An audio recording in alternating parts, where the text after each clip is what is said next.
Hello everyone, this is Flynn. Today I'm going to show you how I've programmed how the AI will grab objectives in our games. So let's get to it here. I'm going to press play. Playing Disarm the Bombs. I am the dwarfs and I'm playing against the orcs. And there is a bomb in the middle. Okay.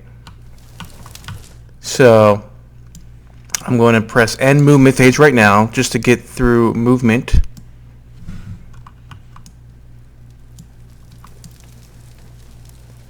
And the AI is automatically going to execute all its movement. And as you can see, the AI is going to move toward the closest objectives. And now I'm going to end my ability phase and have the AI go through all of its abilities.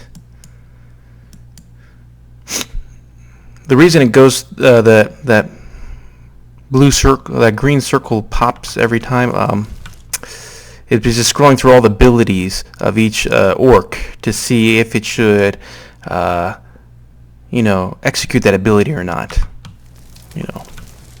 So now we're in the objective phase. Do I even have an orc on the bomb? I don't know. That may not be close enough to grab the bomb. We'll see. I want to end my objective phase. So they had no orcs within the range of the bomb to disarm it. And I'm going to just, maybe that was a bit cheating in a way because my little ram first turn could have grabbed the bomb real quick. I'm just going to end my movement phase.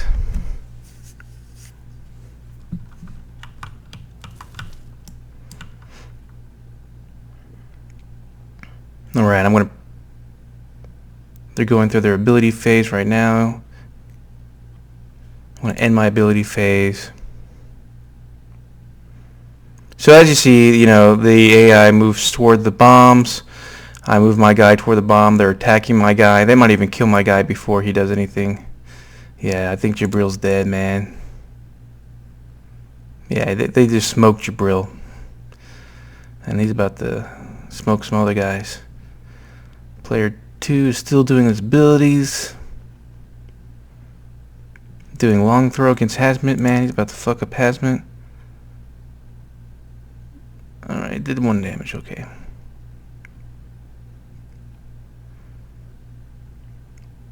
He's going to try to grab this bomb. He grabbed it, he got 2 points. Cool. So that was really the point I wanted to show you here. He grabbed a bomb during the objective phase. There is no more bombs left on the objective phase. A new round is going to begin. 2 more bombs spawn. Okay, so now I want to see what happens for the AI when there's 2 bombs. And right now, again, it goes back to decision making. How do I want to rationalize how to move these guys?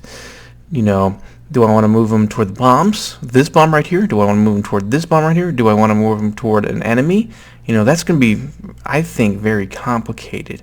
But I do have a system in place right now, and that's really, I think, half the time, or no, I think right now I'm just going to move toward a random bomb, I mean, logically, I could have moved toward the closest bomb. Then that would mean my whole force would move toward this bomb right here.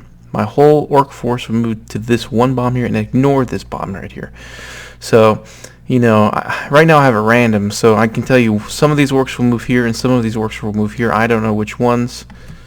And that's something I can fine tune. Now remember, if I move toward an objective, I did program this specially, so if I do move toward an objective, I still want to be close toward an enemy, because an enemy, if I'm close toward an enemy, I can maybe do an offensive ability against an enemy. So if I move this Gujek here on the wolf, he's not going to move like right here. He's not going to move the furthest point on the objective. He's going to move probably somewhere around here is my guess. Well, this guy's actually pretty close too. So the point is he's going to move, on the objective, on the edges of the objective closest to the enemy for the most part. So I'm going to end my movement phase, and let's see where these orcs end up here. So Zigzag, he's trying to move toward this objective. Gujek, let's see where he ends up. So yeah, see, look how he ended up here on this edge right here, because he wants to be close to these dwarfs to attack them. Alternatively, Gujek could have just ended up anywhere here, but at least right now he's in threat range. He's threatening these orcs to attack them. So these two orcs move toward this objective. These three orcs move toward this one. And I'm going to end my ability phase right now. See, now look at Gujek. See, he's going to attempt to attack that Hazmat guy. He failed, but he attempted to attack it. You know, so I want to have some intelligence to these things. Look, he did Savage Strike against Hazmat. See, that's cool. He's doing damage to this guy. He wouldn't have been able to do that damage if he was down here. Let's see what else is going on here. Okay, so now it's objective phase. It's my turn to attempt to grab that. I'm just going to end my objective phase for the demonstration purposes. He failed to, Gujek failed to disarm that bomb. They failed to disarm the bomb. Taking some damage here. So now we got 4 more bombs. And now here's the movement phase again. Let's see where all these orcs end up. I'm just going to end my movement phase for demonstration purposes. You can see they're all, you know, moving toward those objectives, man. They want to grab these objectives here. You know, this guy maybe could have moved toward closest here. But, you know, you can only do so much right now. And my ability phase.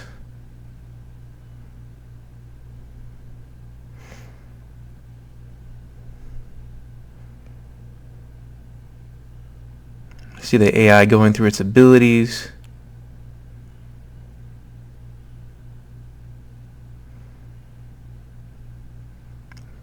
Now we're in the objective phase. Cool. Guthag disarmed that bomb. I'm going to see if Duzil, he disarmed that bomb. So now it's 0 to 6. We got more objectives here. And that's it. So that's the kind of the logic right now for that. Let me show you how it would be for, let's say, capture the flag. I'm going to end my movement phase.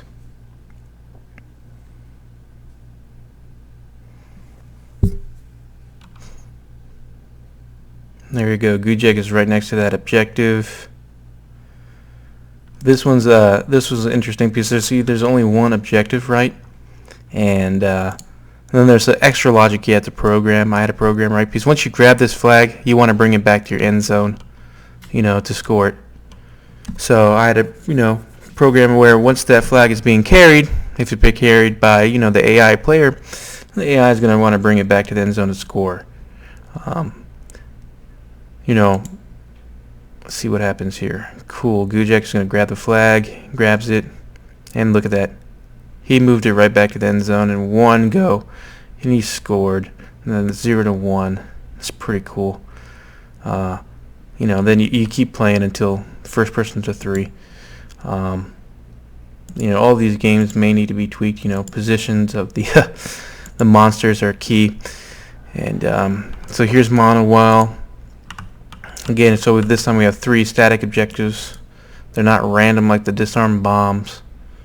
And in this scenario where I do have it where the monsters kind of randomly circulate between all the objectives. I don't have them staying in one place necessarily. They will randomly select an objective to move towards and then go toward that. Even though maybe I should program the way I have the game right now that the bigger whale in the middle actually produces more mana. It gives you like 3 mana, I think.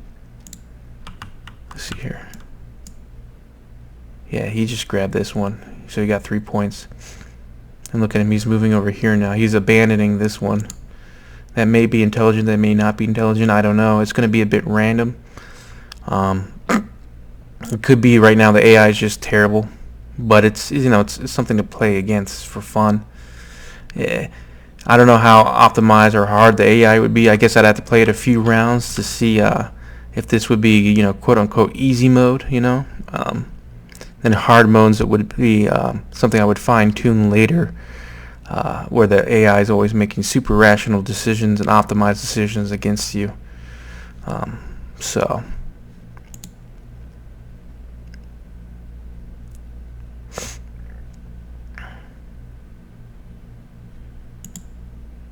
Little Clog sniped this little Yobule. or Gimduck.